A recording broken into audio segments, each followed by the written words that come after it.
Malacanang handang pondohan ang mga pangailangan para matiyak ang seguridad ng mga mag-aaral sa mga paaralan.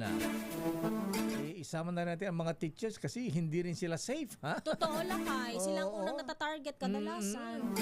At pagka mahigpit sa mga estudyante, binubuli din ang mga tinatakot na mga teachers ngayon. Inaabangan sa labasan.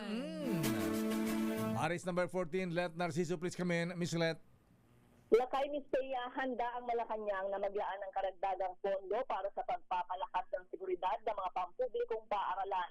Ito ay para matiyak ang kaligtasan ng mga estudyante, mga guro at iba pang kawani ng paaralan. Gayun din para maiwasang maulit ang insidente ng pamamaril na naganap sa San Jose National High School sa Tacloban City. Ayon kay Palas Press Officer Pierre Castro, pag-aaralan ng palasyo ang dagdag na budget at para sa pagkuha ng well-trained security guards at iba pang hakbang na magtitiyak sa kaligtasan ng mga mag-aaral. Una lang iniutos si Pangulong Ferdinand Marcos Jr. ang pagrepaso sa umiiral ng mga polisiya sa seguridad sa mga paaralan. Inirekomenda naman ng PNP na 1 o 2 gate lamang ang buksan ng mga eskwelahan para mapalakas ang seguridad at mas maayos na makontrol ang pagpasok at paglabas ng mga tao. Sila Narciso para sa DZRH, una sa Pilipino. Yes, Lakay? Sino ang kausap ng presidente kanina at ngayon? Ano ba ang napag-usapan? Ano ang latest?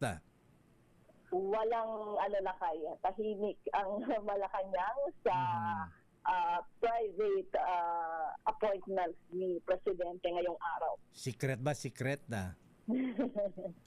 Walang Lakay, walang ibinigay na detalye o kahit sa kaunting impormasyon kung Super sino close to.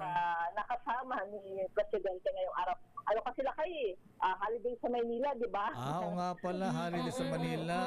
Manila Day, tsaka Wata Wata. Ayan, Wata Wata Festival. Sabay. Ayan, akala ko nag-report yung bubit mo ha? Akala ko may senador naman nag-iiyak dyan sa Malacanang. Ayan. Bakit umiyak? Sarado ang press office. Sarado ang press office. Pinagsarahan. Okay nga, Rod. Maraming salamat, Miss Let. Balikan niyo na kayo, Miss Kaya.